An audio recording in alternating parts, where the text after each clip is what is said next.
आणि मुंबई महापालिकेच्या विरोधी पक्षनेत्या किशोरी पेडणेकर यांनीही मृणालताई गोरे उड्डाणपुलाची पाहणी केली। त्यांनी या उड्डाणपुलाच्या कामावरून महापालिका प्रशासनावर टीका केली आहे। तब्बल 250 कोटी रुपये खर्चून मृणालताई गोरे उड्डाणपूल बांधण्यात आलाय।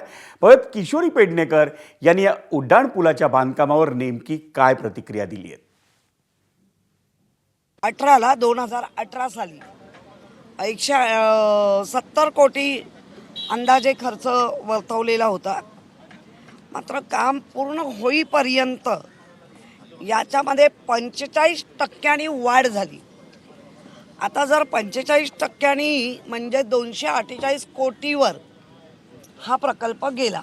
आता त्याच्यामधला 2 वर्षाचा कोविड काळ, 2-2.5 वर्षाचा आणि मधली 4 वर्ष प्रशासकाची, या 6 वर्षात नक्की हे 45% कोणासाठी वाढवले गेले, कसे वाढवले गेले, ह्याची उत्तरं जनतेला मिळाली पाहिजे।